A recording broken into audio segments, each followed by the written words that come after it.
I'm back on the subject of the law of proper speech. The book of Proverbs chapter 18. Death and life are in the power of the tongue. Death and life. Whether you live or die depends on your words. If we can train God's people how to speak right, they can get every aspect of their lives under control. The Bible said in the book of James chapter 3 that the tongue is like the steering in a car. With it, you can direct the course of your destiny, the course of your future. The tongue is like the rudder in a ship. It's like the beads in the horse's mouth. As powerful as the horse is, once you control the mouth, you can control the horse. If you can gain control of your words, gain control of your tongue, you can control your whole destinies. Your whole destiny is in your mouth. Leviticus chapter 19 verse 16. The law of proper speech. You shall not go up and down as a talebearer among your people. Neither shall you do anything that will endanger the blood or the life of another person. It is prohibited to go up and down a gossiper, just bearing gossip, bearing tales among God's people. Even beyond the church, in a community, in an organization, it is forbidden. The first law of forbidding speech is gossip. The second one is slander. Don't ever do anything that will endanger the life of another person. Thou shalt not stand against the blood of your brother, your neighbor. Verse 17. Thou shalt not hate your brother in your heart, and thou shalt in any wise rebuke your neighbor. You have issues. Go talk to the person. Rebuke the person. Tell the person. But don't go around telling other people. And when it comes to the law of gossip or slander, even if it's true, because there are two types of gossip. One is you go to somebody and take their confidentiality because they allowed you into their life. You take personal information you know about them and go and spread it.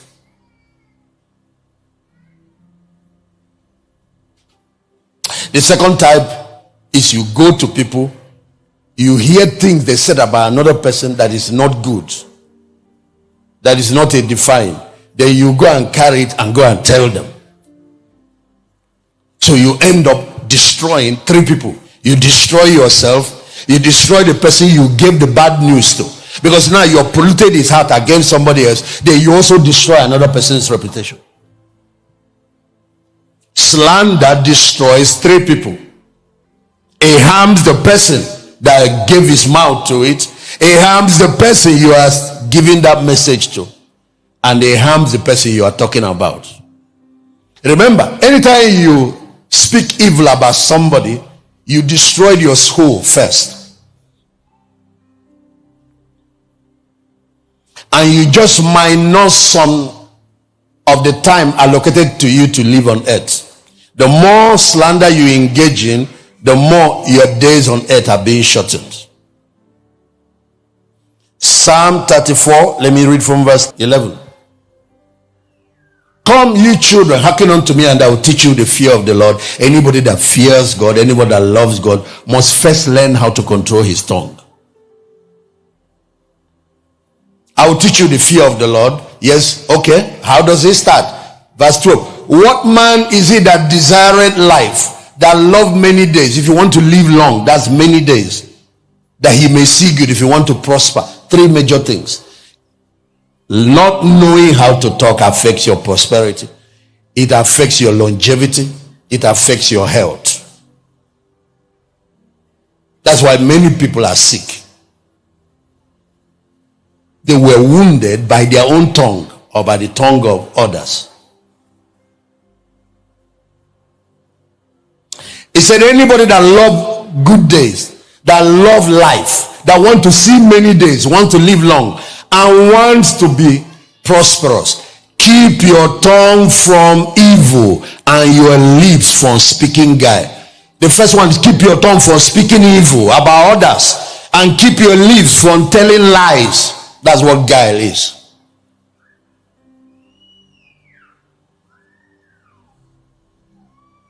Can you give me another translation? Verse 12, one more time. Yes. What man is he who desires life and longs for many days that he may see good? Another translation. NLT. Does anyone want to live a life that is long and prosperous? That's what we're talking about. Verse 13. You want to live long and you want to prosper? Keep your tongue from speaking evil and your lips from telling lies.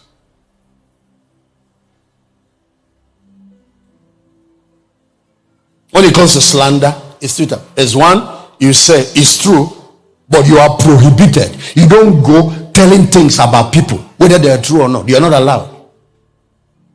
The other one is a lie. You go behind people telling things that are not true about them. Both of them are prohibited. I'll give you situations where people are allowed to give factual information on certain situations. Let me tell you something. Before, I want you to learn this. The rabbis taught me this. The rabbis of Israel.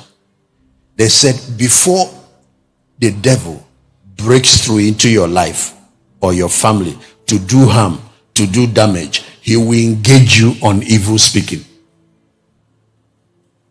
There is something I want you to watch when you leave this service. The rabbi said, before the devil attacks, the first thing he will do, he will engage your tongue. Because he can't. He is limited by the divine protection on believers. But there is something the believers have that open up that hedge, that open up that bad words, evil speaking. He will engage you on another person or engage you on, and then he can lift your hedge and hit. And after he has destroyed whatever, you can now come back and cry. If you train a believer on how to speak right, how to avoid evil speaking, within 90 days to 6 months, most of the prayers that praying happens. If you see any of you here that praying, you're praying for a baby, you're praying for a fruit of the womb, you're praying for a financial breakthrough, you're praying for anything at all, just discipline your tongue between 90 days and 6 months, you see that thing happen. They said, what is hindering our prayer? Our prayers are hindered by the negative speaking. Look at the people that God gave a promise, that the promised land is there. He delivered them out of Egypt. He divided the Red Sea. He did many miracles. By the time they got close to the promise, they started slander. They started evil speak. God said, as you are spoken in my ear, so will I do to you. All of them died in the wilderness except Joshua and Caleb. What defeated them? Was it the giants? What defeated them? Was it the devil? What Satan does is that he knows that he cannot stop you, but he engages your tongue to help him terminate your own destiny. Now you can imagine those 3 million people dying in the wilderness with the same God that divided the Red Sea, did every other thing, couldn't help them into the promised land. What he now did was take their children in. They started saying with their mouth, we are like grasshoppers. We saw the giants. God is not able to take us. God brought us out to kill all of us here. You are not allowed to speak evil about God. You are not allowed to speak evil about yourself. You are not allowed to speak evil about others. You do any of the three, you cut off your 2 legs and you become crippled. You are the one that destroyed yourself by your own mouth. I'm going to repeat it. The law of proper speech, the Bible prohibits you from speaking evil about God, speaking evil about, if you say it about yourself, you're only defaming the image of God. Nothing good ever happens to me. You are the one creating the problem. You see, God made us in his image. God said, let us make man in our image after our likeness. Add verse 27. And God actually created man in his image. In the image of God created him, male and female. You are like God. That's what we are saying. And because he made us in his image, we are the only creatures that speak, apart from angels. He made other things and shut their mouth. Why did he give us the ability to speak? Verse 26, one more time. God said, let us make man in our image so that they will have dominion. The ability to rule, the ability to govern, the ability to have your word under your control is in your tongue. Because that's how God rules. How does God control the universe? He speaks. So he made us co-creators with God. Our words are not just for communication. Our words create reality. When you speak, you create. You are not just communicating. You are the governor in your world. You are the dominion. God gave you dominion over your own life, over your own world. And the tool he gave you to administer your government is your tongue. Think about government. Think about CEOs. Think about managers. Think about MDs. Think about pilots. Think about parents. Think about teachers. Think about principals. Can any of them carry out their functions without words? Come to class. How do you tell the students? Teach them mathematics. How does pilot communicate? How does the control tower communicate to the pilots? How do you administer a country as a governor, as a president? Can you see that every aspect of life is administered by words? Words is that tool that God gave you so you can exercise dominion.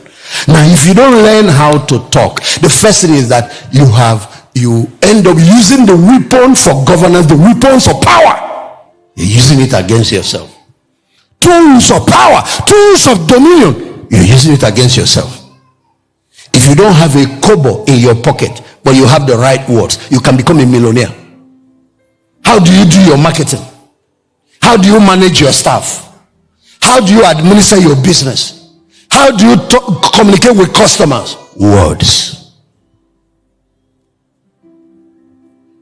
You can be poor in cash, rich in words, and you will reverse your financial poverty. But if you're poor in utterance, you're poor indeed.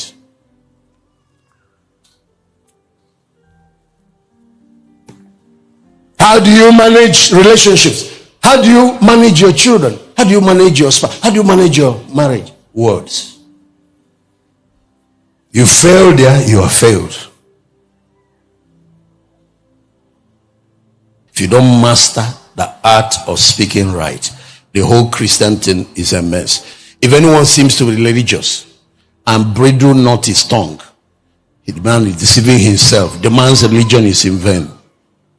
If you don't learn to govern your words, it messes up your whole religious affairs. It messes up your worship, messes up your prayer life, messes up your prayers. That's why nothing happens. The bad words is what cripples your prayers. The bad words is what cripples your worship. The bad words is what cripples your destiny. So it's like a pipe that is already clogged up, like an artery that is clogged up, so heart attack will happen. Like a pipe that is clogged up, so water supply is not happening. Not because there is no water, but because it's not getting through to you.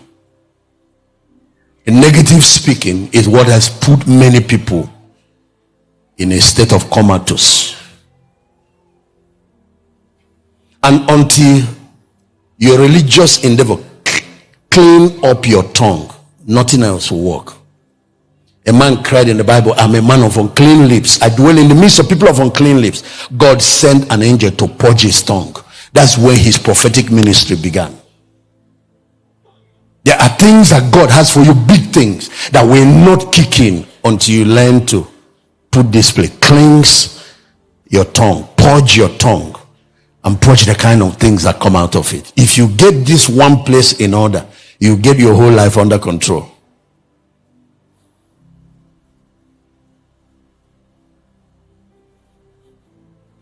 And this same thing is what decides how healthy you are, will decide how long you will live. That's what will decide how many conflicts happen in your life every week. This thing. Every conflict that happens at the individual level, personal level, organizational level is caused by the tongue. Every conflict that happens in a marriage caused by every conflict that happens in a nation.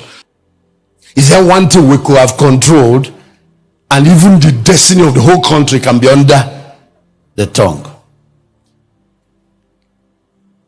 Information management is the greatest art there is. It's the greatest skill you have to learn. It's the greatest spiritual discipline there is.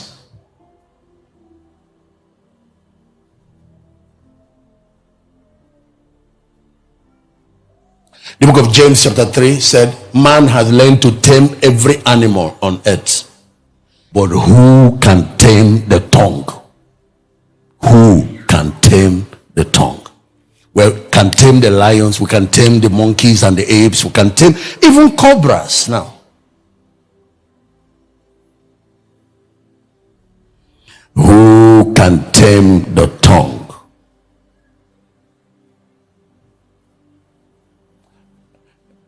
James chapter 3 verse 7. Every kind of beast, every bird, serpent, of the things in the sea is tamed and has been tamed by mankind.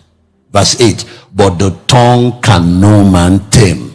It is an unruly evil, full of deadly poison. So most of the time when your emotion is up, that's when you need to shut up. When emotion goes up, reason goes out. Wisdom and emotionalism do not stay together. When emotionalism is activated, wisdom is. When wisdom and prudence comes on, emotion comes under control. So people that are just emotional, they will have a mess, a life that is unstable, a life that is full of problems. You can pray for a miracle and truncate it with your mouth. Whenever your emotion is as that's when to keep your mouth shut. Except we are dealing with positive emotion. There are all kinds of negative emotion, from anxiety to envy to anger to depression.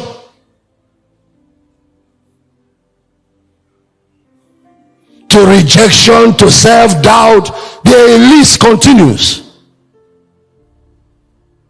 To panic, to fear. Whenever negative emotion is up, keep your mouth shut until when emotion goes. Because emotion is like weather. It changes. You leave that place, get into another environment that is up, the weather lifts, the cloud shifts. That's why those of you who believe, I must say it the way I feel it, you will ruin your life. You don't say it the way you feel it. Emotion is not reality. Emotion is your own perception. Emotion colors reality. It gives you a particular perception. Whenever that thing is on, you are seeing a distorted version of reality. Wait till it's down so you can get back perspective. You know, one time we were taking off and the weather is really, you know, in the afternoon, it was almost dark, like early hours of the morning. You can actually say this is 5:30 or 6 a.m. in the morning. Afternoon. The pilot still took off. When we took off on the wrong way, I was watching. I watched as the plane climbed above the sky. It was bright afternoon. You see that cloud has distorted reality. That's what emotion does. That's what it does. That's how you have thrown away a good marriage only to later regret it. All the things we regretted, all the things that we said that we ever regretted were said under emotion. Negative emotion. You were depressed. You were feeling down. You should have shut up your mouth, because the damage you cause will follow you after the feeling goes. Emotion is temporal, but the impact of words are permanent. You will never change. You are the Lord. Let's sing one more time. You will never change. You are the Lord. You remain. Be careful what you say when you are afraid. Don't speak that fear. Speak faith. Actually, anytime negative emotion is on, act in the opposite direction. That's where the true north is. That's where the correct response is. Act in the opposite direction. You will never ever change. You are the Lord. You remain the same. You will never change.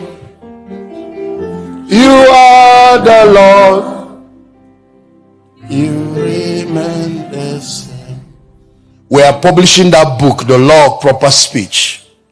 If you ask me, for everything I've learned in Christianity, this one thing that has power to change this nation. You see, every war you've seen on earth was caused by the mouth. Do you know how we ended up having 1/3 of angels as demons? Slander. Lucifer. The man who slanders does not just damage himself, he damages the listeners. And the rabbi said, the more the listeners, the more the judgment that will come upon that man.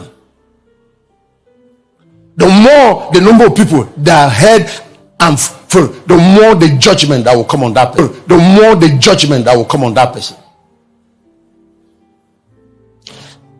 The book of James chapter 3 said the tongue is like a little fire. It's just a spark, but then it burns down the whole bush. So when you start that rumor, when you start that gossip, you can only know the beginning. You don't know how far it will go. Because the person will tell you, tell me, I'm not your best friend. For one person, sometimes it is racial hatred, tribal hatred. The things we pour out of our mouth.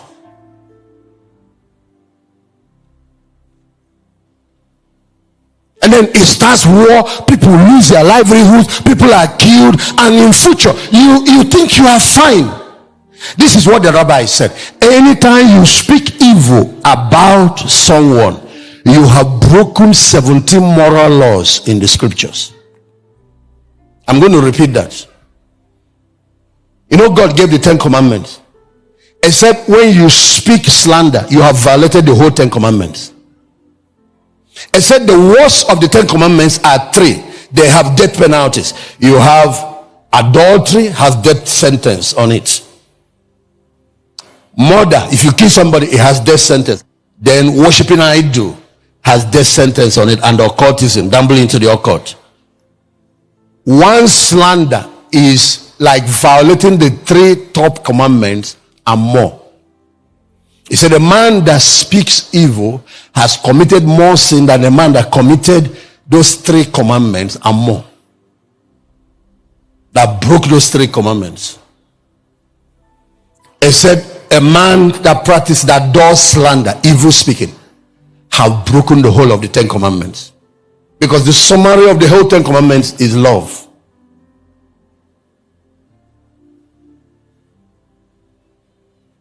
That's why Matthew chapter 5, Jesus said, man that speaks slander is in danger of hell.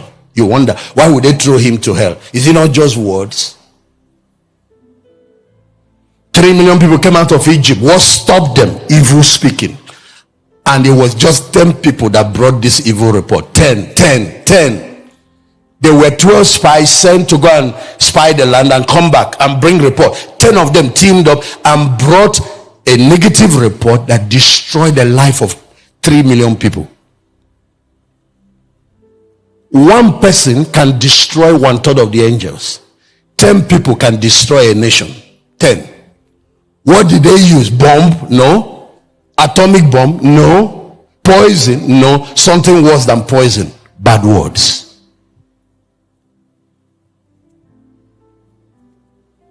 church cannot be healthy till you train them on how to use their tongue. A family cannot be healthy till they are trained on how to use their tongue. A marriage cannot be healthy till the couple learn how to talk. A business cannot be healthy. What can destroy a whole company? The tongue. Next time you're speaking evil about people, know that you are setting something on fire. And it might be small when you start it. Don't walk away and think you have done nothing. You are doing more damage than even demons. If you have demons that can't lie, that can't gossip, and you have a human being that can slander, that human being has 1 million more capacity to do evil than the demon. If you actually can take speaking from demons, you have removed their power to destroy. Can I repeat this thing? If you can take the tongue from demons, you have removed their ability to destroy. Satan's greatest ability is deception and slander. He is the accuser of the brethren, and he is a liar. The man who does evil speaking is Satan's greatest ally. When you see a man sowing seeds of discord or hatred against a tribe, let him be arrested. He's committing more crime than 100 criminals that are on the road with gun. That's how wars are started. That's how nations are brought down. By the mouth of the wicked, a nation is destroyed. By the blessing of the upright, a nation is built. If somebody here becomes a governor, if somebody here becomes a minister, if somebody here becomes a president, if somebody here becomes a pastor, there is one thing you need to teach that nation, that state, that organization, or you need to help control, is the flow of information, and everywhere can develop.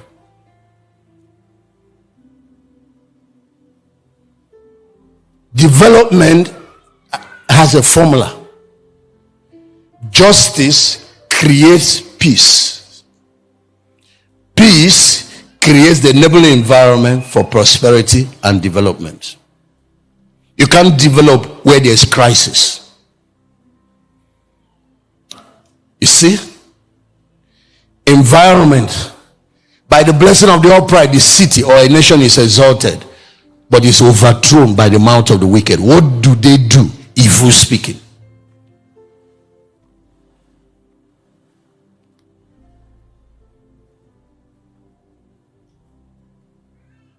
If God gives you Jesus, his son, to marry, that's you have the best marriage on earth. You can destroy it with bad words. It can destroy your relationship with God, and it can destroy your relationship with anybody. There are 5 levels of speech. I think I should touch it so I can dwell. The lowest one is what I want to dwell. The lowest is negative speech. That's speaking like the devil. Evil speech. That's the worst. And this one is one I want to deal with today. After that one, there is another one. Is called idle speech. Idle chatter. That's where jokes and other kinds of things, useless speech, purposeless words, they don't really have any purpose, any meaning, but we like to talk, so we engage in it. And the Bible is against it. Then, right after that, you meet neutral speech or normal conversation, the one we need to run our lives. Communication in marriage, communication in business, communication, marketing, giving news, all types of things are within this. The fourth is positive speech. This is where you speak to uplift others. You spread joy, you spread hope, you spread faith, you inspire people, you motivate people, you speak to uplift, to build up, to heal. That's where positive confession comes in. And this is how God talks. And we are made in his image. We are supposed to speak like him.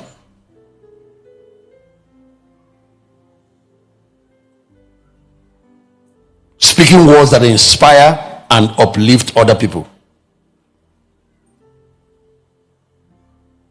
Speaking comforting words, inspiring words, motivating words, positive words. And there are different things under this.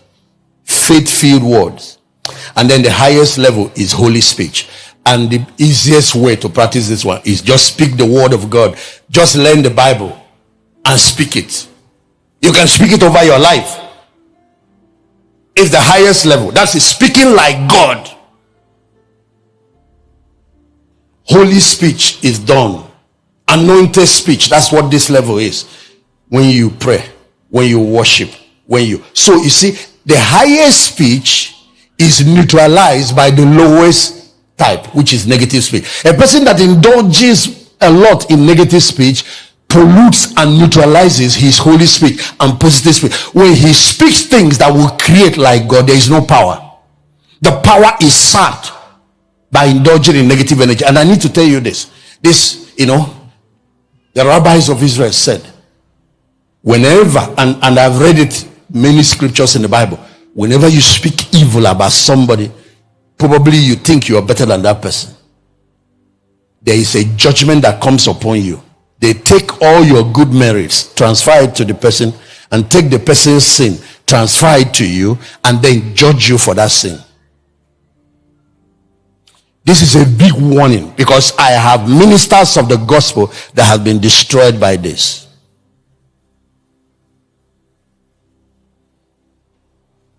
You start speaking evil about somebody.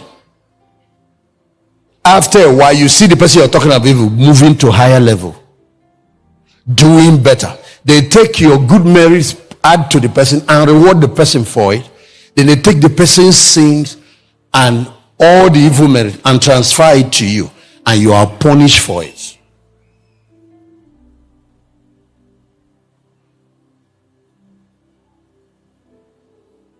The Bible said that Michael, the archangel, when he meets Lucifer in battle, he will fight him, arrest him, kick him out. But one thing he is not allowed to do is to bring railing accusation. He can't slander him. He can't call him names. You do that, Michael too will fall.